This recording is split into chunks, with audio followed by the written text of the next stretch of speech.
तुम खुद जो कर सकते हो वह दुनिया में कोई नहीं कर सकता। केवल खुद की क्षमता तुम्हें पहचाननी नहीं आती। खुद की क्षमता कैसे पहचाने, इस विषय पर आज एक प्राचीन भिक्षु की कहानी मैं आपको सुनाऊंगा। तो चलिए कहानी की शुरुआत करते हैं। दोस्तों, हर व्यक्ति यह बात भली भांति जानता है कि उसे एक ना एक दिन इस दुनिया को छोड़ना ही होगा, इस दुनिया को अलविदा कहना ही होगा। लेकिन उसके बाद भी हर एक व्यक्ति, हर एक इंसान हमेशा यही सोचता है कि अभी तो मैं 70-80 साल जीऊंगा और तब तक तो मुझे मृत्यु नहीं आने वाली, फिर चाहे कुछ भी क्यों ना हो जाए। हम में से अधिकांश लोग इसी सोच के साथ अपना पूरा जीवन जीते हैं, लेकिन इसके पीछे जो वास्तविकता है उस पर आपका ध्यान कभी नहीं जाता। भले ही आप यह मानते हो कि आप कम से कम 70-80 साल जिएंगे ही, लेकिन वास्तविक तौर पर देखा जाए तो हम में से हर एक व्यक्ति, हर एक सांसें जो गिन रहा है, जो ले रहा है, यह खत्म होती जा रही है। और कब यह खत्म हो जाएंगी ये किसी को नहीं पता। कब कौन सी सांस हमारी आखिरी सांस बन जाए यह हम में से कोई नहीं जानता। हम मनुष्य जब से जन्म लेते हैं तब से पल पल मरते ही रहते हैं, लेकिन हम इस बात से बेफिक्र होकर अपने जीवन में मग्न रहते हैं और हम इस चीज की अनुभूति भी कभी नहीं कर पाते। और इसका एकमात्र कारण है हमारी संवेदना। संवेदना के स्तर से हमारा शरीर, हमारा दिमाग बहुत नीचे होता है, और जिस दिन हमारी संवेदना का स्तर ऊपर उठ जाएगा उस दिन हमें इसे एहसास कर पाएंगे और इसकी अनुभूति भी हमें अवश्य होगी कि हम किस तरह से एक एक पल, एक एक दिन मरते जा रहे हैं। दोस्तों, आज की जो कहानी मैं आपको सुनाने वाला हूं, इस कहानी में एक ऐसा प्रश्न है जिसका जवाब आप भी जानना चाहते होंगे। आपके मन में भी यह सवाल अवश्य उठा होगा, लेकिन अब तक आपको इसका जवाब नहीं मिल पाया होगा।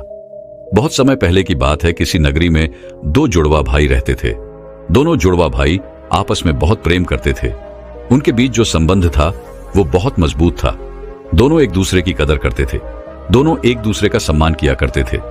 उनमें से जो बड़ा भाई था वह बहुत ही कामयाब इंसान था, अर्थात उसके पास वह सब कुछ था जो वह चाहता था, धन दौलत वैभव सारी सुख सुविधाएं। वहीं पर जो दूसरा भाई था उसके पास धन दौलत तो नहीं थी, लेकिन उसने मान सम्मान बहुत कमाया था, पर थोड़ा गरीब था, पर अपने जीवन से संतुष्ट था। दोनों भाई अपने जीवन को मजे में जी रहे थे। देखते ही देखते समय बीतता गया। समय के साथ साथ वो दोनों अब बूढ़े हो चले थे। अब उनके पास अपने पूरे जीवन काल का केवल कुछ समय ही शेष बचा हुआ था, और यह ऐसा समय था जब दोनों भाइयों की परिस्थितियां लगभग एक जैसी थी। जिसने बहुत अधिक धन कमाया था उसने भी अपना जीवन जैसे तैसे ही काटा, और जिसने मान प्रतिष्ठा कमाई थी, जिसके पास उतना धन नहीं था, उसका भी जीवन जैसे तैसे ही कट रहा था। तब उन्हें यह एहसास होने लगा कि हमने अपने जीवन में जो कुछ भी हासिल किया उसका क्या अर्थ हुआ। वे दोनों ये सोच रहे थे कि हमने जीवन भर इतनी मेहनत की, इतना कुछ अपने लिए कमाया, लेकिन ये सब कुछ व्यर्थ ही रह गया, जिस कारण वे लोग बहुत परेशान रहने लगे थे। और अपने जीवन की इस यात्रा को खत्म करने से पहले वे अपने सभी सवालों के जवाब जानना चाहते थे। एक दिन बड़े भाई के एक मित्र ने जब अपने मित्र को बहुत उदास देखा तो उसने उससे उसकी उदासी का कारण पूछा। तब उसने अपनी सारी आपत्ति अपने मित्र को बता दी। इस पर बड़े भाई का मित्र कहता है, यहाँ पास ही में एक बौद्ध भिक्षु रहते हैं। उनके आसन में भीड़ लगी रहती है। वह सभी के हर प्रश्न का जवाब देते हैं। तुम वहां पर चले जाओ, तुम्हारे जो भी प्रश्न हैं वह उसका उत्तर तुम्हें अवश्य देंगे। वह बहुत ज्ञानी है, उनकी ख्याति दूर दूर तक फैली हुई है। दूर दूर से लोग अपने सवालों के जवाब जानने के लिए उनके पास आते हैं। तुम भी वहां जाकर अवश्य एक बार अपने सवाल पूछकर देखो। मुझे यकीन है तुम्हें तुम्हारे सवालों के जवाब वहीं पर मिलेंगे। वो दोनों भाई उन बौद्ध भिक्षु के पास पहुंच जाते हैं और अपने सवालों के जवाब जानने के लिए बहुत उत्सुक होते हैं। जब वह वहां पर गए तो उन्होंने देखा कि वह बौद्ध भिक्षु ध्यान में लीन थे, तो उन्होंने खड़े होकर वहीं पर इंतजार करना उचित समझा। जब वह बौद्ध भिक्षु अपने ध्यान से बाहर आए, जब उन्होंने आंखें खोली तो उन्होंने देखा कि 2 वृद्ध उनके सामने खड़े हैं। तब उन्होंने उनके यहां पर आने का कारण पूछा। तब बड़े भाई ने कहा, है महाराज, मैं आपसे अपने सवालों का जवाब जानना चाहता हूं। मेरे मन में कई सवाल हैं और मुझे उनके जवाब चाहिए। मैंने सुना है कि आप किसी को खाली हाथ नहीं जाने देते। आप सभी की समस्या का निवारण करते हैं, आप सभी की शंकाओं को दूर करते हैं, इसलिए हम आपके पास आए हैं। और हमें पूरी उम्मीद है कि आप हमारे सभी सवालों का जवाब भी हमें अवश्य देंगे। इस पर वह बौद्ध भिक्षु मुस्कुराने लगे और कहते हैं, बेटा, मेरे पास तुम्हारे सभी सवालों का जवाब है या नहीं, यह तो तुम्हारे सवाल पर निर्भर करता है, लेकिन मेरे पास इतना समय नहीं है कि मैं तुम्हारे सभी सवालों का जवाब दे सकूं। लेकिन हां, अगर तुम इन सभी सवालों का निचोड़ निकालकर मुझे केवल एक प्रश्न दो, तो मैं इसका उत्तर तुम्हें अवश्य दे सकता हूं। अर्थात जीवन के सारे सवालों को एक ही सवाल में पेश करो, तो मैं तुम्हारी मदद अवश्य कर सकता हूं। उन बौद्ध भिक्षु की यह बात सुनकर दोनों बड़े चिंतित हो गए। उन्हें यह समझ नहीं आ रहा था कि आखिर अपने पूरे जीवन के इन प्रश्नों को केवल एक प्रश्न में कैसे परिवर्तित किया जाए। दोनों सोच में पड़ गए। दोनों ने काफी देर सोच विचार किया, चर्चा की, और उसके बाद बड़ा भाई कहता है महाराज, ये तो बड़ी विचित्र बात है कि अपने जीवन के सारे सवालों को केवल एक सवाल में परिवर्तित करके हम आपसे कैसे पूछ सकते हैं। हमने बहुत प्रयास किया, हमने आपस में बातें भी की, लेकिन हम इन सभी सवालों को एक सवाल में परिवर्तित ना कर सके।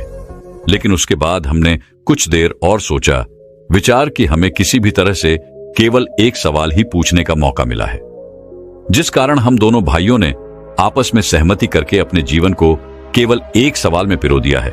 और यह सवाल मैं अब आपसे पूछना चाहता हूं, क्या मुझे आज्ञा है? तभी वह बौद्ध भिक्षु कहते हैं, अवश्य, जो तुम पूछना चाहते हो पूछ सकते हो। तभी वह बड़ा भाई कहता है महाराज, हम दोनों भाई हैं और हम दोनों ने अपने जीवन को संतोषजनक जिया है। एक तरफ जहां मैंने खूब सारा धन इकट्ठा किया, वैभव और सारी सुख सुविधा इकट्ठा की, वहीं पर मेरे भाई ने अपने जीवन में मान प्रतिष्ठा इकट्ठा की और अपने जीवन को संतोषजनक दिया। लेकिन अब हमारे जीवन का वह समय आ चुका है कि हम कभी भी अब मृत्यु को प्राप्त हो सकते हैं। लेकिन अब हमारे मन में एक अजीब सा प्रश्न है, और वह यह है कि हमें लगता है कि हमने जीवन में जो कुछ भी पाया है, जो कुछ भी इकट्ठा किया है, यह सब कुछ व्यर्थ है। जैसे हमारे मन के कोने में कहीं कुछ खालीपन सा है, जिसके कारण हमें ऐसा प्रतीत होता है कि मानो हमने अपने जीवन में कुछ खो दिया है। लेकिन वह क्या है, यह मैं समझ नहीं पा रहा। हमने जो कुछ भी इकट्ठा किया है, धन, वैभव, मान सम्मान, सारी सुख सुविधाएं, वो तो सब यहीं रह जाएंगी। तब फिर ऐसे मूल्यों का क्या फायदा जिसके लिए हमने ये जीवन जिया? जो कुछ हमने इकट्ठा किया, जब वो सब हमारे साथ जाने वाला ही नहीं और सब कुछ यहीं पर खत्म हो जाएगा। हमने अपने मूल्यों के लिए अपने जीवन को दांव पर लगा दिया, अपने आदर्शों के लिए अपने जीवन को दांव पर लगा दिया। हमने बहुत अच्छे अच्छे रिश्ते बनाए, अपने आदर्शों को अपने मूल्यों पर दान कर दिया, यह सोचकर कि हमारे मूल्य, हमारे आदर्श बचे रहें। लेकिन जब हमने पीछे मुड़कर देखा तो हमें यह एहसास हुआ कि जिस मूल्य और जिस आदर्श को हम पीछे छोड़कर यह सोच रहे थे कि वह बचा रहेगा, वह तो एक ताज की तरह हमारे सर पर ही है। तो ऐसे मूल्यों का क्या फायदा जिसे मौत जब चाहे पूरी तरह से नष्ट कर दे, बर्बाद कर दे? क्या हमें अपने जीवन में इतनी मेहनत नहीं करनी चाहिए थी? क्या हमने जो कुछ भी हासिल किया, यह सब व्यर्थ हो गया? और जीवन के जिस दौर पर इस समय हम खड़े हैं, हमें यह एहसास हो रहा है कि हम असली सत्य को पहचान ही नहीं सके। और वह असली सत्य क्या है, यह भी हम नहीं जानते। लेकिन इस सत्य को जाने बिना हम अपने जीवन को छोड़ना नहीं चाहते। जब हम सोचते हैं तो हमारा मन डर के मारे कांप उठता है। हमारे मन में एक अजीब सी पीड़ा उठती है। हम यह नहीं जानते कि वह क्या है और क्यों है, लेकिन हमें तो बस यह जानना है कि आखिर वह सत्य है क्या, आखिर वह खालीपन है क्या। इसीलिए है महाराज, आज हम आपके पास आए हैं कि आप हमारे सवालों का जवाब देंगे। इसीलिए हम दोनों आपके सामने हाथ छोड़ते हैं और अपने इस सवाल का जवाब चाहते हैं। हम पर कृपा करें। हम जानना चाहते हैं कि इंसान की आदर्श, इंसान की मूल्य, इंसान के जीवन जीने का तरीका आखिर कैसा होना चाहिए, ताकि वह अपने बुढ़ापे में सभी सवालों से मुक्त हो सके, जिससे अंतिम समय में उसके मन में कोई दुविधा ना हो, वह खुशी खुशी अपने प्राणों को त्याग सके। प्राण त्यागते वक्त हमारे मन में कोई संकोच ना हो कि हमने अपने जीवन में कुछ छोड़ दिया है। हमें तो बल्कि यह खुशी होनी चाहिए कि हमने जीवन में जो कुछ भी किया वह बहुत अच्छा था। उन दोनों का यह सवाल सुनकर वह बौद्ध भिक्षु एक पल के लिए सोच में पड़ गए। उन्होंने काफी देर सोच विचार कर इसका जवाब देना शुरू किया। बेटा, हम मनुष्य हमेशा अंधकार में जीते हैं। हमें लगता है कि हमारे जीवन का कोई अंत नहीं, हम तो यहां पर सजा के लिए जीने आए हैं। इसलिए हम केवल मौज मस्ती में अपना समय यूं ही व्यर्थ करते रहते हैं, उन चीजों को इकट्ठा करने में अपना समय लगाते हैं जो हमारे किसी काम की नहीं। और जब तक हम मनुष्य के जीवन में कोई बड़ी बीमारी या फिर बुढ़ापा जैसे जीवन के दौर जब तक हमारे सामने नहीं आते, तब तक तो हम अपने आप को आजाद और अमर ही समझते रहते हैं, और हम इस अंधकार में जीते हैं कि हमारी मौत भी कुछ नहीं बिगाड़ सकती। क्या तुम दोनों को कभी यह एहसास हुआ है? क्या तुम्हारे साथ कभी कोई ऐसा पल गुजरा है जब तुमने शायद ही अपने अंदर जाती और बाहर आती सांसों के बारे में ध्यान दिया हो? क्या तुमने तब कभी यह सोचा था? क्या तुम्हें तब कभी यह एहसास हुआ था कि यह तुम्हारी सांसें जो अभी चल रही हैं, या कब आखिरी सांस बन जाए? मुझे यकीन है जब तुम जवान होगे तब तुम्हारे मन में ऐसे कोई सवाल कभी उत्पन्न नहीं हुए होंगे, क्योंकि उन दिनों में हमारा मन केवल वासनाओं में लिप्त रहता है। उसे तो केवल अपनी वासनाओं की पूर्ति करनी अच्छी लगती है। उसे हमेशा बस एक ही चीज की होड़ रहती है, हमें अपने जीवन में कुछ करना है, कुछ पाना है, धन इकट्ठा करना है, मान प्रतिष्ठा वैभव व सारी सुख सुविधाएं, एक अच्छा ओहदा, या फिर हमें एक संतोषजनक जीवन तो जीना ही है। और इसी प्रकार हर एक मनुष्य, हर एक व्यक्ति अपने जीवन के मूल्यों को, अपने आदर्शों को अपने जीवन के हिसाब से निर्धारित करता है। जब तक सब कुछ ठीक होता है तब तक हमारे मन में कभी कोई शंका या कभी कोई प्रश्न नहीं उठता। लेकिन जैसे ही हमारे जीवन में कोई बुरा दौर आता है, कोई विपरीत परिस्थिति आती है, या फिर कुछ अनहोनी हो जाती है, या फिर जब हम किसी गंभीर बीमारी से बीमार होते हैं, या जब हमारे सामने हमारे अंतिम समय नजर आता है, उस दिन हमारे मन में यह सवाल जरूरतमंद होता है कि हमारे जीवन के आदर्शों का, जीवन के मूल्य का आखिर क्या महत्व, क्या हो? अगर अभी के अभी मेरे प्राण निकल जाएं, तो क्या मेरे आदर्श, मेरे मूल्य मुझे संतोषजनक मृत्यु दे सकते हैं? क्या परिपूर्णता से इस जीवन को त्यागने का साधन दे सकते हैं? और उस वक्त हमें यह भी एहसास हो जाता है, हमारे जीवन के जो मूल्य हैं, जो आदर्श हैं, ये सभी इस जमाने की देन है जो इस समाज ने हम पर डाला है, और इस पोस्ट के लिए हम अपना पूरा जीवन इसी तरह से व्यतीत कर देते हैं। तुमने देखा होगा कि हम में से अधिकांश लोग अपने जीवन में मान, सम्मान, प्रतिष्ठा और धन इकट्ठा करने में लगे रहते हैं, और इसी प्रकार उनका जीवन यूं ही समाप्त हो जाता है, और उनके जो जीवन के मूल्य हैं, जो जीवन के आदर्श हैं, वो यहीं पर रह जाते हैं। लेकिन यह आदर्श केवल एकमात्र कागज की नाव के समान है, और जब तेज बारिश होती है तो कागज की नाव तहस नहस हो जाती है। जब तक वह इंसान उस कागज की नाव में बैठा होता है और बारिश नहीं हो रही होती, तब तक वह अपने आप को सर्वश्रेष्ठ मानता है, अमर अजर मानता है। वह सोचता है कि मौत भी मेरा कुछ नहीं बिगाड़ सकती। लेकिन जब उसे इस बात का एहसास होता है कि मैंने व्यर्थ की चीजों को इकट्ठा करने में अपना पूरा समय गंवा दिया, अपना पूरा जीवन व्यर्थ कर दिया, तब तक बहुत देर हो जाती है। तब उसे यह भी एहसास हो जाता है कि जिन आदर्शों के, जिन मूल्यों के पीछे मैं भाग रहा था, वह तो एक कंकड़ पत्थर की भांति है। और आखिरी समय में उसे यह भी एहसास हो जाता है कि उसने अपने जीवन में कुछ भी हासिल नहीं किया, लेकिन तब तक समय बीत चुका होता है, और हम मनुष्य के हाथों में उस समय कोई समय नहीं बचा होता, क्योंकि मृत्यु दरवाजे पर दस्तक दे रही होती है। और यही विचार इंसान के मन में पीड़ा उत्पन्न करता है, और तब उस व्यक्ति के मन में एक असंतोष की भावना उत्पन्न होती है। उसे लगता है कि उसने अपने जीवन में कुछ भी नहीं किया, जिस कारण उसके मन में एक अधूरापन सा रह जाता है, एक खालीपन सा, जिसके कारण मनुष्य कभी भी वही पूर्णता से मृत्यु को प्राप्त नहीं कर पाता। वह खुशी खुशी मृत्यु को गले नहीं लगा पाता। लेकिन असली सवाल तो यह है कि क्या सचमुच मौत को खुशी खुशी गले लगाया जा सकता है? यह वास्तविक तौर पर परिपूर्णता के साथ, संतोष के साथ मृत्यु को प्राप्त किया जा सकता है? और अगर आपको इस सवाल का सटीक जवाब मिल जाए तो आपको आपकी जीवन की राह मिल जाती है, क्योंकि मृत्यु ही जीवन का दूसरा पहलू है जो आपको जीना सिखाती है, हमें जीवन जीने का मार्ग दिखाती है। जरा एक पल के लिए यह सोचकर देखो कि तुम अभी जिंदा हो, लेकिन तुम्हारी सांस जो चल रही है वह तुम्हारी आखिरी सांस बन जाए, तो उस अंतिम क्षण में तुम्हें किस बात का पछतावा होगा? एक पल के लिए यह सोचकर देखो। हो सकता है कि तुम्हारे मन में यह तकलीफ हो कि मैंने उस कार्य को अभी तक पूरा नहीं किया। मैं अभी तक अपने लक्ष्य तक नहीं पहुंच पाया। मैंने किसी से वादा किया था कि मैं ऐसा करके दिखाऊंगा, लेकिन मैं अभी तक उसे पूरा नहीं कर सका। ऐसे कई सवाल आपके मन में उठने लगेंगे और यही सवाल, यही पीड़ा हमें दीमक की तरह खाती चली जाती है। और यदि तुमने अपने किसी कार्य को या किसी लक्ष्य को जो आपने निर्धारित किया था उसे पूरा कर भी लिया है, तब भी आपके मन में हमेशा एक प्रश्न तो शेष बचा ही रहेगा, और वह यह है कि जो लक्ष्य मैंने निर्धारित किया था वह तो एक मिथ्या था। वह कोई वास्तविकता नहीं थी, वह परमानंद नहीं था। इसलिए वही कार्य, वही लक्ष्य तुम्हारे मन को पीड़ा पहुंचाता है। और तब हमारे मन में एक और सवाल उत्पन्न हो जाता है कि हमने अपने अज्ञानता के कारण अपने जीवन में एक गलत लक्ष्य चुन लिया और उसे पाने के लिए पूरी ताकत लगा दी, अपना पूरा जीवन लगा दिया। और जब तुम्हें यह पता चला कि वह लक्ष्य तो मिल गया लेकिन वह लक्ष्य तो झूठा था, तब उस वक्त मन में जो पीड़ा उठती है वह असहनीय होती है। एक बार के लिए यह भी सोचकर देखो कि तुमने अपने जीवन में कोई लक्ष्य निर्धारित किया था और उस लक्ष्य के लिए तुम उस मार्ग पर चलते चले जा रहे हो, और तभी तुम्हें यह पता चलता है जिस लक्ष्य का तुम पीछा कर रहे थे, जिस लक्ष्य को तुम पाना चाहते थे, वो लक्ष्य तो दूसरे दिशा में रह गया।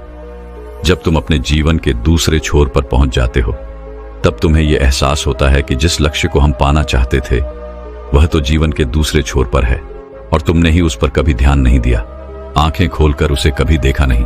तुम तो बस इस अंधकार में थे कि मुझे तो अपना लक्ष्य पाना है, इसलिए अपनी आंखें बंद करके तुम अपनी दिशा में बढ़ते चले गए, यह सोचकर कि शायद जहां पर यह रास्ता खत्म होगा वहां मुझे मेरा लक्ष्य अवश्य मिल जाएगा। लेकिन आप ये भूल गए, ये तो जीवन है और जीवन तो हर कोई जीता है, यहां तक कि जानवर भी जीते हैं। खाना पीना तो जानवर भी खाते हैं। एक जानवर भी मेहनत करता है, अपने परिवार का पालन पोषण करता है और वह भी अपनी प्रतिष्ठा कायम रखता है। लेकिन अब सबसे बड़ा सवाल यहां पर यह भी है कि एक जानवर और एक इंसान के लक्ष्य में क्या फर्क होता है। जानवर का लक्ष्य सीमित होता है, उसे तो बस इतना ही चाहिए कि वह जो पेट भर के खाना मिल जाए और मैं आराम से अपने जीवन को जी सकूं। इसके अलावा उसे अपना परिवार बसाना अच्छा लगता है और यही उसके जीवन का लक्ष्य होता है। वहीं पर एक इंसान यह सोचता है कि वह धन संपदा इकट्ठी कर ले, मान सम्मान प्रतिष्ठा, एक अच्छा घर, इससे ज्यादा और कुछ नहीं। यही उनका एकमात्र लक्ष्य होता है। और अगर इससे ज्यादा कुछ और करना है तो समाज में मान प्रतिष्ठा भी बढ़ा लूं, जिससे मेरा जीवन वही पूर्ण हो जाएगा। लेकिन क्या आपने एक जानवर और एक इंसान के बीच के लक्ष्य की समानता देखी? दोनों का लक्ष्य लगभग एक जैसा ही होता है। उन्हें भी मेहनत करके अपने परिवार का पालन पोषण करना है, पेट भर के खाना खाना है, और इधर हर एक व्यक्ति को मान सम्मान प्रतिष्ठा, अपना परिवार और धन इकट्ठा करना है। तो जब दोनों के लक्ष्य लगभग एक जैसे ही है और दोनों का जीवन लगभग एक जैसा ही है, तो फिर हम इंसानों को यह अहंकार क्यों है कि हम एक इंसान हैं? हम क्यों भला अपने आप को उन जानवर से ऊपर समझते हैं? आखिर वही जीवन हम भी जी रहे हैं और वह जानवर भी जी रहे हैं, तो फिर दोनों में फर्क क्या है? तो यहां पर इसका जवाब भी बड़ा सीधा और सरल है। एक इंसान के पास उसकी चेतना होती है, जिसकी चेतना ऊपर उठ चुकी होती है। उसे इस बात का भली भांति एहसास होता है कि एक इंसान के पास चेतना का फर्क है। जानवरों में चेतना नहीं होती, लेकिन दूसरी तरफ इंसानों की चेतना ऊपर होती है, और इसी चेतना का इस्तेमाल करके यदि आप चाहें तो परमात्मा को भी हासिल कर सकते हैं। लेकिन हां, मनुष्य तो केवल इस समाज के हिसाब से चलते हैं। अपनी चेतना का इस्तेमाल केवल धन संपदा, मान प्रतिष्ठा और समाज में अच्छा बने रहने के लिए इस चेतना का छोटे छोटे चीजों के लिए इस्तेमाल करते हैं। किंतु यदि हम चाहें तो अपनी इस चेतना का इस्तेमाल करके हम जीवन को परमानंद की तरफ ले जा सकते हैं, जिससे हमें जीवन का आनंद भी आएगा, उस परमात्मा का ज्ञान पा सकते हैं। लेकिन यह चेतना हम समय के साथ धीरे धीरे बर्बाद कर देते हैं। हमें इसका कोई एहसास नहीं रह जाता। इसलिए जब जीवन का अंतिम समय आता है तो हमारे मन में एक पीड़ा उठती है, हमारे मन में एक तकलीफ रहती है, और वही हमें यह एहसास भी कराती है कि जो कुछ भी हमने अपने जीवन में हासिल किया है सब कुछ कंकड़ पत्थर के समान है। और यही कारण है कि जब हमारा अंतिम समय आता है तो हमारे भीतर कई तरह के सवाल होते हैं और हमें कई तरह की तकलीफें भी उत्पन्न होती हैं, जिस कारण एक मनुष्य परिपूर्णता के साथ कभी मृत्यु को प्राप्त नहीं कर पाता।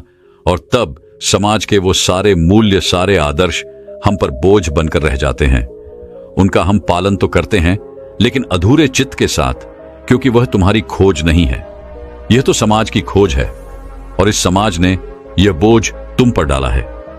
लेकिन जब हम अपनी चेतना का इस्तेमाल करते हैं, तो हमें यह अच्छी तरह से समझ में आ जाता है कि जिस आदर्श, जिस मूल्यों के लिए हम जी रहे हैं, उसे हम अच्छी तरह से समझ पाते हैं, उसे अच्छी तरह से पहचान पाते हैं, और उस दिन यह आदर्श, यह जीवन के मूल्य हम पर बोझ नहीं बन पाते, बल्कि यह हमारे जीवन के लिए एक दिशा का काम करते हैं, हमें एक रास्ता प्रदान करते हैं।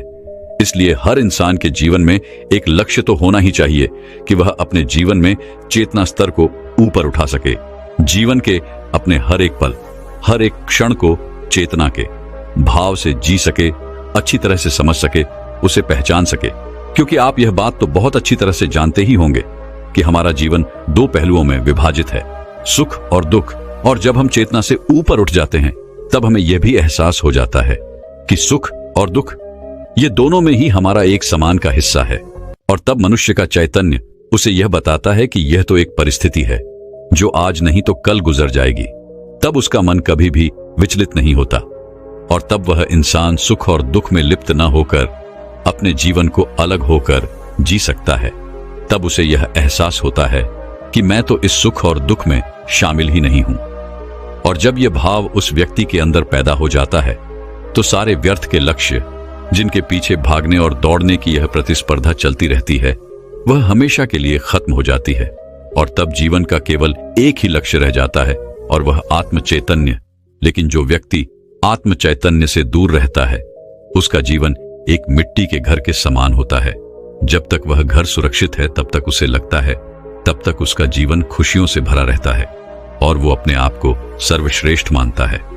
लेकिन जैसे ही कोई आंधी या तूफान उस घर को तोड़ देता है, तब उसे यह यकीन हो जाता है कि मेरा तो यह मिट्टी का घर था जो टूट गया, और मैं व्यर्थ ही इस मिट्टी के घर के अंदर अपने आप को सुरक्षित और अपने आप को सर्वश्रेष्ठ मानता था।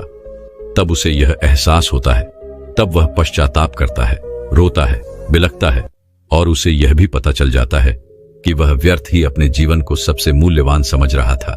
लेकिन तब रोकर क्या फायदा होगा? सब कुछ तो बीत चुका, वह समय तुम्हारे हाथों से निकल चुका है। अब जो भी क्षण तुम्हारे हाथों में है, उस समय का इस्तेमाल करो। जीवन के आखिरी समय में पश्चाताप करके क्या फायदा? क्योंकि जो भी समय आपके पास बचा है, आप चाहें तो उसका इस्तेमाल कर सकते हैं। कहा जाता है ना, जहां जागो वहीं सवेरा। अपने भीतर की चेतना को पैदा करने के लिए केवल एक पल ही काफी है, और आपका पूरा जीवन एक पल में रूपांतरित हो जाता है। और अगर अब से भी आपके मन में चैतन्य पैदा हो जाता है, और आपको यह लगता है कि जीवन क्या है, क्यों है, और इस जीवन का असली अर्थ क्या है, यदि तुम इसे मेरी बात जान पाते हो, तो तुम्हारा अवचेतन इस बात को भली भांति समझ पाता है, जिस कारण तुम्हारा पूरा जीवन इस पल में रूपांतरित हो जाएगा। और तुम्हारा जितना भी बचा हुआ जीवन है, उसे जीने पर तुम्हें पश्चाताप भी नहीं होगा। तुम अपने जीवन को जागरूक होकर जियोगे, पूरे होश में जियोगे। इसलिए अपने जीवन को इस तरह से जियो जैसे वह आपका आखिरी दिन हो। अपने हर एक कार्य को ध्यानपूर्वक देखो, समझो। आपके अंदर उठने वाले विचार, आपके अंदर उठने वाली भावनाएं, उन चीजों को ध्यान से देखो, समझो, जिससे आपके जीवन की एक नई शुरुआत होगी। एक ऐसा व्यक्ति जिसका चैतन्य जाग उठा हो, और ऐसे व्यक्ति के लिए हर एक दिन अनोखा होता है, खास होता है। आपके लिए हर एक सुबह नई होगी, हर एक शाम अनोखी होगी। सोचो, अगर हम अपने आप अपने जीवन को कुछ इस तरह से बना लें, तो हमारा जीवन कितना रूपांतरित हो जाएगा। और हर दिन हमारे लिए एक नया सूरज निकलेगा, हर दिन हमारे लिए अनोखा बन जाएगा, हर दिन हमारे लिए चैतन्य के स्तर को ऊपर उठाने की एक सीढ़ी बन जाएगा। लेकिन हम मनुष्य अपने जीवन में व्यर्थ की चीजों के पीछे भागते रहते हैं, कंकड़ पत्थर इकट्ठा करते रहते हैं, अपने जीवन में ऐसे लक्ष्यों को निर्धारित करते हैं जिसका कोई अर्थ ही नहीं। हम व्यर्थ की धन संपदा, मान प्रतिष्ठा के पीछे भागते रहते हैं, जो एक ना एक दिन मिट्टी में मिल ही जाएगा, और तब हमें अपना जीवन व्यर्थ लगने लगता है। लेकिन यदि आपका मन चैतन्य से भर जाए, तो आप हर चीजों का लाभ उठा सकते हैं। आप हर पल को भरपूर जी सकते हैं, हर एक क्षण आपकी मुट्ठी में होगा। लेकिन यदि आपका मन चैतन्य से भरा नहीं होगा, तो आप उस पल मौजूद ही नहीं होंगे। तो भला आप उस पल को कैसे झेलेंगे? उस पल क्या घट रहा है यह आपको पता तक नहीं होगा, और जब वह घटना होकर गुजर जाएगी तब आपको एहसास होगा, तब आप अपनी परिस्थिति को दोष देंगे। मैंने तो अपने जीवन में अच्छे लक्ष्य, अच्छे आदर्श, अच्छे मूल्य निर्धारित किए थे, लेकिन आप यह भूल जाते हैं कि केवल लक्ष्य को निर्धारित करने से आप अच्छा जीवन नहीं जी सकते, अपने जीवन को आनंदमय नहीं बना सकते, और तो और आप अपने जीवन को जीना नहीं सीख सकते। यही तो परम सत्य है, और यही हमारे मन का आखिरी सवाल, अर्थात बुढ़ापे का आखिरी सवाल। इसका जवाब तो उन दोनों को मिल गया, लेकिन क्या आपको मिला? दोस्तों, अगर आप अभी भी अपने जीवन को चैतन्य होकर, जागरूक होकर जीना सीख जाते हैं तो आप अपने जीवन को पर हम आनंद की ओर ले जा सकते हैं। आप अपने जीवन के हर पल का, हर क्षण का आनंद उठा सकते हैं। लेकिन अभी भी अगर आप अपने जीवन में चैतन्य को प्राप्त नहीं करते तो इस जीवन के अंतिम समय में आपको भी केवल पश्चाताप ही होगा। तब उस समय आप केवल इस सोच पर रह जाएंगे कि मैंने तो अपना इतना समय केवल सोते सोते गुजार दिया, मैंने अपना इतना समय केवल इधर उधर की बातों में लगा दिया। इसी प्रकार के कई सवाल आपके मन में उठने लगेंगे, और तब आपके हाथ केवल पश्चाताप ही रहेगा, क्योंकि आपका वह समय तो बीत चुका है और अब आप उस समय को वापस नहीं पा सकते। जब समय आपके हाथों से निकल चुका होगा तब आपको उसकी असली अहम समझ आएगी, और तब आप केवल यह सोच रहे होंगे कि अब तो केवल मेरे पास कुछ ही क्षण बचे हैं। तब आप केवल रोते बिलखते रह जाएंगे, लेकिन आपके हाथ कुछ नहीं आने वाला। इसलिए दोस्तों, आज से और अभी से अपने जीवन को जागरूक होकर जीना सीखें। हर पल, हर क्षण को खुशी से जिए। ऐसे जिए मान लो कि यह समय आपका आखिरी समय है, यह दिन आपका आखिरी दिन है, यह पल आपका आखिरी पल है, जिससे आपके लिए हर एक पल नया होगा, खास होगा और आप ही का होगा। तो दर्शकों, चलिए अब अगली आत्मविश्वास कैसे बढ़ाए इस विषय पर एक प्रसिद्ध कहानी की शुरुआत करते हैं। दोस्तों, महात्मा बुद्ध कहते हैं कि मानव शरीर स्वास्थ्य का रहस्य है, इसीलिए अतीत पर शोक मत करो, भविष्य की चिंता मत करो। बुद्धिमानी तो यही है कि आप ईमानदारी से अपने वर्तमान में जियो, लेकिन हम में से अधिकांश लोग वर्तमान में जीना नहीं जानते, क्योंकि वो जीना ही नहीं चाहते। उन्हें तो अपने बीते हुए कल की चिंता करनी है, आने वाले भविष्य की चिंता करनी है। और यदि आप वर्तमान में जी सकते हैं तो कोशिश करके देख लो, आपका मन और आपका शरीर पूरी तरह से स्वस्थ हो जाएगा। एक बार जब आप वर्तमान में जीने लगते हैं तो ना ही आपको अतीत के बीतने का कोई दुख होता है और ना ही आने वाले भविष्य की कोई चिंता रह जाती है, बल्कि वर्तमान में चलने वाली आपकी सांसें भी आपको वह सुख देंगी जो आज से पहले आपने कभी भी महसूस तक नहीं की होंगी। दोस्तों, आज की यह कहानी हमें कुछ ऐसा ज्ञान देने वाली है जिसे पूरा सुन लेने के बाद आप अपने भूतकाल और अपने भविष्य काल को कहीं पीछे छोड़कर वर्तमान में जीना सीख जाएंगे। तो ये कहानी शुरू होती है एक व्यक्ति से। वह व्यक्ति बहुत दुखी था, बहुत परेशान था। वह एक पहाड़ की चट्टान पर बैठकर रो रहा था, बिलक रहा था। तभी वहां से एक बौद्ध भिक्षु गुजर रहे थे। उसे रोता देख वह बौद्ध भिक्षु उस व्यक्ति के पास गए और उससे कहने लगे, क्या तुम यहां से कूदकर अपनी जान लेने की सोच रहे हो? वह व्यक्ति कहता है, आपने बिल्कुल ठीक कहा, लेकिन आपको इससे क्या फर्क पड़ता है? मेरा जीवन है, मैं इसके साथ जो चाहूं वह करूं। तभी वह बौद्ध भिक्षु उस व्यक्ति से कहते हैं, तो अभी तक बैठकर रो क्यों रहे हो?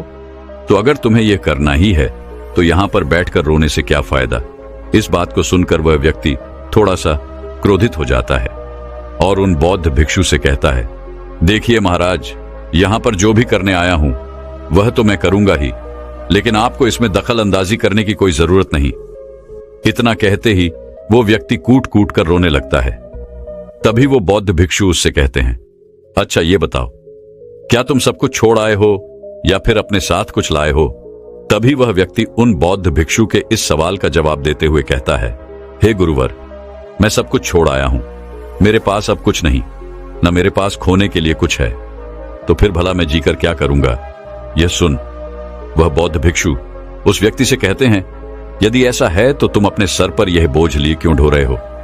बौद्ध भिक्षु की इस बात को सुनकर वह व्यक्ति थोड़ा सा आश्चर्यचकित हो जाता है और उन बौद्ध भिक्षु से कहता है, हे गुरुवर, मैं कौन सा बोझ लेकर ढो रहा हूं? मेरे हाथ खाली है और मेरे पास कुछ भी नहीं है। तभी वो बौद्ध भिक्षु कहते हैं, तुम्हारी सांसें भी ठीक से नहीं चल रही, तो यहां पर आए तो हो, इस दुनिया को छोड़ने और टूटकर रोए भी जा रहे हैं। एक खाली इंसान कभी भी ऐसा नहीं करता। जो कंगाल हो चुका हो, जिसके पास और कुछ ना बचा हो, वो भला क्यों रोएगा? यह सुन वह व्यक्ति और भी क्रोधित हो जाता है और उन बौद्ध भिक्षु से कहता है, आपको इससे क्या मतलब? तभी वह बौद्ध भिक्षु उस व्यक्ति से कहते हैं, क्या तुमने कभी अपने अंतर की ओर झांकने की कोशिश की है? तुमने कितना बोझ उठाया हुआ है? तुम कितना कुछ बोझ लेकर अपने इन दोनों कंधों पर ढो रहे हो? इन सभी बोझों को कब तक ढोओगे? इन बोझों को यहीं पर उतार दो और थोड़ा सा हल्का हो जाओ। कब तक इन बोझों के तले दबे रहोगे? जैसे ही उस व्यक्ति ने उन बौद्ध भिक्षु के मुख से ये सारी बातें सुनी, वह तुरंत ही उनके चरणों में गिर पड़ा और उनसे हाथ जोड़कर कहने लगा, हे गुरु, अभी तक मुझे कोई समझ नहीं पाया। यहां से कई लोग आए और गुजर गए, लेकिन किसी ने भी मुझसे ये सब नहीं कहा। आपने तो मेरे मन की बात पढ़ ली, यहां तक कि मेरे घर वाले तक मुझे नहीं समझ पाए, लेकिन आपने एक बार में ही मुझे पूरी तरह से पढ़ लिया। आगे वो व्यक्ति उन बौद्ध भिक्षुओं से कहता है, क्या आप मेरी इस समस्या का समाधान कर सकते हैं? वो बौद्ध भिक्षु कहते हैं, कहां है समस्या? वह व्यक्ति कहता है कि मेरे घर पर है, आप मेरे साथ चलिए।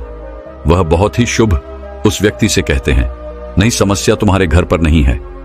वह व्यक्ति कहता है, नहीं नहीं गुरु है, समस्या मेरे घर पर ही है, आप एक बार मेरे साथ चलकर तो देखिए।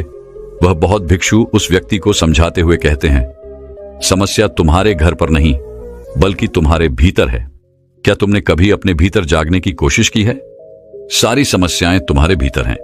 जब तक तुम उनका समाधान नहीं करोगे, तब तक तुम्हें हर जगह हर समय केवल समस्या ही नजर आएंगी।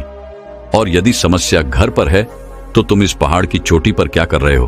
तुम तो कह रहे थे कि तुमने पीछा सब कुछ छोड़ दिया है, अपना घर, अपना परिवार, अपने सगी संबंधी, और यदि तुमने ये सारी चीजें छोड़ ही दी हैं, तो तुम्हारी समस्या भी वहीं पर छूट गई। फिर तुम भला इतने परेशान क्यों हो? उन बौद्ध भिक्षु के मुख से ये सारी बातें सुनकर वह व्यक्ति कहता है, हे गुरुवर, आप सही कहते हैं, मैं आपकी बातों को समझ पा रहा हूं। कमी तो मेरे अंदर है, मैं किसी काम का नहीं हूं। मैं जब भी कोई काम करने जाता हूं तो सब बिगाड़ देता हूं। मेरे हाथों सारे काम बिगड़ जाते हैं। मैंने आज तक कोई काम ढंग का नहीं किया, मेरी तो किस्मत ही खराब है। उस व्यक्ति के मुख से ये सारी बातें सुनकर बौद्ध भिक्षु मुस्कुराने लगे और उस व्यक्ति से कहा, अच्छा, तुम्हें लगता है कि तुम्हारी किस्मत खराब है, तो मुझे यह बताओ कि क्या खराबी? तुम उसके व्यापार को देखकर सच में दुखी रहते थे। वह व्यक्ति कहता है, हां, इतना अच्छा उसने व्यापार खड़ा किया है और मेरा व्यापार चौपट हो गया, तो यह देखकर मुझे तो दुख होगा ही, मुझे तो जलन होगी ही। तभी वह बौद्ध भिक्षु उस व्यक्ति से कहते हैं, तुम्हें दुख किस बात का था? अपनी असफलता का या फिर अपने दोस्त की सफलता का?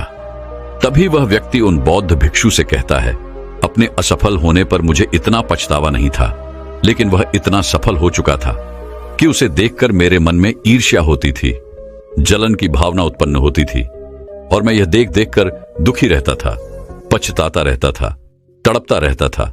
तभी वह बौद्ध भिक्षु उस व्यक्ति से कहते हैं, इसका अर्थ तो यह हुआ, यदि तुम्हारा मित्र भी असफल हो जाए तो तुम्हें खुशी होगी। तो वह व्यक्ति कहता है, हां हां, मुझे बड़ी खुशी होगी अगर वह असफल हो जाए, उसका व्यापार चौपट हो जाए। यह सुन भिक्षु फिर से एक बार मुस्कुराने लगे और उस व्यक्ति से कहते हैं, इसका अर्थ तो यही हुआ कि तुम्हारी खुशी तुम्हारे मित्र पर निर्भर करती है। यदि वह चाहे तो तुम्हें खुश कर दे, और यदि वह चाहे तो तुम्हें दुखी कर दे, क्योंकि तुम खुद से ना तो खुश हो सकते हो और ना ही दुखी। तुम तो अपने मित्र के गुलाम बनकर रह चुके हो, और अगर यही बात है तो तुम्हारी समस्या का कोई समाधान नहीं है, क्योंकि तुम्हारी खुशियां और तुम्हारी तकलीफें, दुख, ये सब दूसरों के व्यवहार पर निर्भर करती हैं। तुम्हारे कर्मों से तो तुम्हारा कुछ हुआ नहीं, ना तो तुम अपने कर्मों से खुश हो सके और ना ही दुखी। ये तुम्हारी समस्या का मैं कोई समाधान नहीं कर सकता। तभी वह व्यक्ति उन बौद्ध भिक्षु से कहता है, हे गुरुवर, ऐसा मत कहिए, मुझे आपसे बहुत आशा है, क्योंकि आप ही वह हैं जिसने मेरे अंदर की तकलीफों को पढ़ा है, उसे जाना है, उसे समझा है। आपसे मैं विनती करता हूं कि मेरी इस समस्या का समाधान मुझे बताइए। तभी वह बौद्ध भिक्षु उस व्यक्ति से कहते हैं, जब हम दूसरों से आशा बांध लेते हैं, तब हम दूसरों पर पूरी तरह से निर्भर हो जाते हैं। अगर मैं तुम्हें कोई भी रास्ता ना बताऊं, मैं तुम्हें तुम्हारी समस्या का समाधान ना दूं तो तुम इसी तरह से दुखी रहोगे, रोते रहोगे, बिलखते रहोगे। और अगर मैं तुम्हें कोई रास्ता बता दूं, मैं तुम्हें कोई समाधान बता ही दूं, तो हो सकता है कि तुम्हें कुछ मिल जाए। लेकिन एक बात याद रखना कि जो तुम्हारा मित्र तुम्हारे घर पर आता है ये तुम्हें बताने के लिए कि किस तरह से उसने व्यापार में वृद्धि की, किस तरह से उसने कड़ी मेहनत की, जो तुम्हें दुखी करने आता है। लेकिन वो बात तो सच्ची ही कह रहा है कि किस तरह से उसने अपने जीवन में वह संघर्ष किया और उस मुकाम तक पहुंचा है। तो उसने अपने अनुभव की ही बात तुम्हें बताई। अब चाहो तो तुम उस अनुभव का इस्तेमाल कर सकते हो, या फिर उस अनुभव को तुम व्यर्थ ही जाने दे सकते हो और अपने मन में ईर्ष्या जैसे भाव उत्पन्न कर सकते हो। समझदारी तो इसी में है कि जब वो तुम्हें अपने अनुभव के बारे बता रहा है कि किस तरह से उसने संघर्ष किया है अपने जीवन में, अपने व्यापार को उस ऊंचाइयों तक पहुंचाने के लिए, तो तुम अपनी बुद्धि का इस्तेमाल करो और उसके अनुभव के ज्ञान का इस्तेमाल करो। तुम्हें तो खुश होना चाहिए कि तुम्हें जो अनुभव चाहिए था वो तुम्हें बिना मांगे तुम्हारे मित्र से मिल रहा है, और इस पर तो तुम्हें अपने मित्र का आभार व्यक्त करना चाहिए, क्योंकि घर बैठे बैठे तुम्हें वह अनुभव प्राप्त हो रहा है जो तुम अपने जीवन से प्राप्त नहीं कर सके। इसलिए आगे बढ़ो, संघर्ष करो, कुछ अनुभव का इस्तेमाल करो और हार मत मानो, क्योंकि समय की एक खूबी है, वह चाहे कैसा भी हो वह बदल जरूर जाता है। इसलिए समय चाहे जैसा भी हो, अच्छा या बुरा, दोनों का गुजरना तय है। लेकिन सबसे जरूरी यहां पर समझने वाली बात यह है कि इन दोनों वक्त को देखने के लिए तुम्हारा जीवित रहना आवश्यक है। और जब तुम्हारा अच्छा वक्त शुरू होगा, तुम अपने संघर्ष से अपने व्यापार को खड़ा करोगे और अपने व्यापार को उन ऊंचाइयों तक ले जाओगे। तब वही तुम्हारे मित्र अपनी सफलताओं की नहीं बल्कि असफलताओं की गाथा गाएंगे, ताकि तुम उन्हीं की तरह कोई गलत निर्णय लो और तुम उन्हीं की तरह बर्बाद हो जाओ। तो यहां पर तुम्हें अपनी बुद्धि का इस्तेमाल करना होगा। तुम्हें उनकी बातों पर ध्यान न देकर के बल्कि अपनी बुद्धि का प्रयोग करना होगा, क्योंकि उस समय वह तुम्हें सुखी नहीं बल्कि दुखी करने आएंगे, क्योंकि उन्हें भी तुम्हें दुखी देखकर उतना ही मजा आएगा जितना कि तुम्हें उसे दुखी देखकर आएगा। यह सुन वह व्यक्ति उन बौद्ध भिक्षु से कहता है, हे गुरुवर, आप बिल्कुल ठीक कह रहे हो। मेरे जीवन को मैं नहीं चला रहा बल्कि मेरे सगे संबंधी और मित्र चला रहे हैं, जो मेरे जीवन में सुख और दुख भरे जा रहे हैं। लेकिन मेरा यहां पर एक प्रश्न है। जब मैंने व्यापार खड़ा किया था तो मेरा उद्देश्य यही था कि मैं अपने परिवार को सुखी रख सकूं, उन्हें वो सुख सुविधाएं दे सकूं। तो क्या अपने परिवार के लिए सोचना गलत है? मैं तो अपने परिवार के लिए ही सब कुछ कर रहा था, लेकिन व्यापार में नुकसान होने के बाद वह परिवार भी मुझे छोड़ गया। इस पर भिक्षु मुस्कुराने लगे। तभी वह व्यक्ति कहता है, अब इसमें मुस्कुराने वाली बात क्या है? क्या मैंने कोई गलत प्रश्न पूछ लिया? तभी वो बौद्ध भिक्षु कहते हैं, नहीं, हर व्यक्ति यह चाहता है कि कोई उसकी गलती पर उसे सांत्वना दे, और तुम भी वही चाहते हो। हर कोई यही चाहता है कि जब वो कुछ करे तो उनकी प्रशंसा की जाए, और जब हमें प्रशंसा नहीं मिलती तो हमें भीतर ही भीतर बड़ा दुख होता है।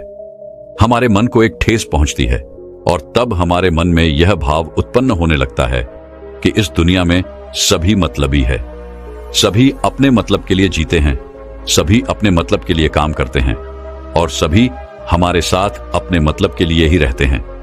लेकिन अगर तुम किसी को अपना परिवार मानते भी हो और अपने उस परिवार के लिए कुछ करना चाहते हो, तो फिर तुम्हें ऐसा क्यों लगता है कि तुम दूसरों के लिए कर रहे हो? तुम तो अपने लिए ही कर रहे हो ना। अगर तुम्हें लगा कि तुम दूसरों के लिए कर रहे हो तो तुम जीवन भर दुखी ही रहोगे, और जब तुम्हें लगेगा कि तुम अपने लिए कर रहे हो तब तुम्हें एक अजीब खुशी प्राप्त होगी और तुम हमेशा खुश रहोगे। और जब तुम अपने कार्यों को बेहतर से और बेहतरीन करने में लगे रहोगे तो तुम्हें किसी की सांत्वना की भी कोई जरूरत नहीं पड़ेगी। तभी वह व्यक्ति उन बौद्ध भिक्षु से कहता है, हे गुरुवर, मुझे आपकी बात समझ में आ गई। अब तक मेरी किस्मत दूसरों के हाथों में थी। वो उसमें जैसे रंग चाहें सुख के या दुख के भर दिया करते थे, लेकिन अब से मैं अपनी किस्मत अपने हाथ में रखूंगा, और फिर चाहे यह अच्छी हो या खराब, मैं हार नहीं मानूंगा। आखिर में वह व्यक्ति उन भिक्षु से कहता है, हे गुरुवर, आपकी सारी बातें तो मैं समझ गया, लेकिन क्या आप मुझे कुछ दे सकते हैं जो मेरे जीवन के सबसे बुरे वक्त में मेरा साथ दे सके, मेरा साथ निभा सके? यह सुन वह भिक्षु उस व्यक्ति को एक छोटा सा बक्सा देते हैं और कहते हैं कि यार, मेरे इसे तुम्हें अपने बहुत करीब ही रखना होगा। इसमें एक ऐसा राज है जो तुम्हें बड़े से बड़े दुखों से बाहर निकाल सकता है, बड़ी से बड़ी विपत्तियों से छुटकारा दिला सकता है। और इसे तुम सिर्फ तभी खोलना जब तुम्हें लगे कि अब कोई राह नहीं बची है, जब तुम्हें यह लगने लगे कि सब कुछ व्यर्थ है। मैंने जो बातें कही हैं वो भी व्यर्थ है, यह दुनिया भी व्यर्थ है, यहां रहना भी व्यर्थ है। इतना कहकर वह भिक्षु उस बक्से को उस व्यक्ति को थमा देते हैं और फिर वहां से चले जाते हैं। वह व्यक्ति उस बक्से को लेकर वापस अपने घर आता है और फिर एक नया कारोबार शुरू करता है।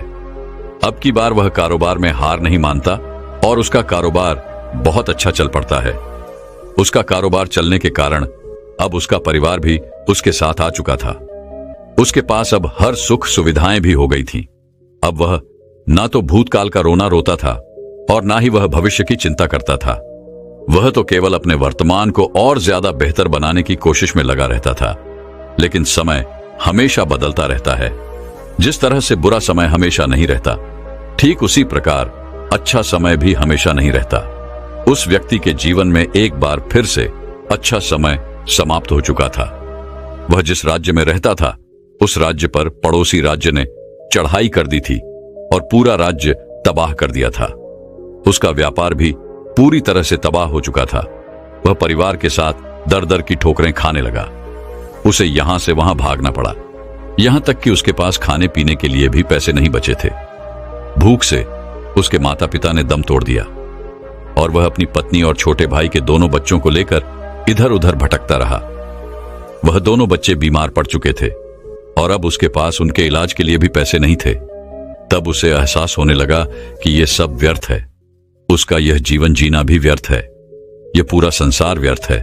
पर जो कुछ भी बातें उन भिक्षु ने मुझसे कही थी वो सभी बातें भी व्यर्थ हैं। आज मेरे पास कुछ नहीं बचा, आज मेरे पास जीने का कोई मकसद नहीं बचा। उन भिक्षु ने जो कुछ भी कहा था उन सब बातों का आज कोई मतलब नहीं रह गया। अंततः जीवन को तो समाप्त होना ही है, तो फिर जीवित रहकर भाग दौड़ करके अपने जीवन में वो ऊंचाइयां हासिल करना, वो सफलताएं हासिल करना, ये सब किस काम का। मेरा जीना भी अब मुझे व्यर्थ ही लग रहा है। अगर मैंने उसी समय हिम्मत करके इस जीवन को और अपने शरीर को त्याग दिया होता तो शायद आज मुझे यह सब नहीं देखना पड़ता। वह पूरी तरह से निराश हो चुका था, अंदर से पूरी तरह से टूट चुका था। वो ये सब सोच ही रहा था कि तभी उसकी नजर उस बक्से पर पड़ी जो उसे उन बौद्ध भिक्षु ने दिया था। उस बक्से में एक पर्ची थी जिस पर यह लिखा था कि आपकी नई जिंदगी की शुरुआत कहीं से भी हो सकती है। आपके पास सोने का सिक्का हो ना हो, लेकिन आपके पास वह हिम्मत तो है, तो कुछ ना कुछ अवश्य ही कर लेंगे। उस पर्ची को पढ़ने के बाद उस व्यक्ति के मन में एक बार आशा की फिर से वह लहर दौड़ उठी और उसने फिर से वह हिम्मत बांध ली ताकि वह अपने जीवन में फिर से उन ऊंचाइयों को हासिल कर सके। दोस्तों, मैं उम्मीद करता हूं कि यह कहानी सुनने से आपके जीवन में अच्छे बदलाव आए होंगे। आपको इस वीडियो से क्या सीखने मिला ये कमेंट करके जरूर बताइए और अपने परिवार, दोस्तों या आपके करीबी इंसान के साथ ये कहानी शेयर करके उन्हें भी इस ज्ञान से परिचित करवाए। बाकी अगर आपको ये वीडियो दिल से अच्छी लगी हो तभी इस वीडियो को लाइक कर देना और आपने अब तक इस चैनल को सब्सक्राइब न किया हो तो चैनल को सब्सक्राइब भी जरूर कर देना। आपका हर दिन शुभ हो और खुशियों से आपका जीवन भरा रहे। धन्यवाद। नमो बुद्धाय।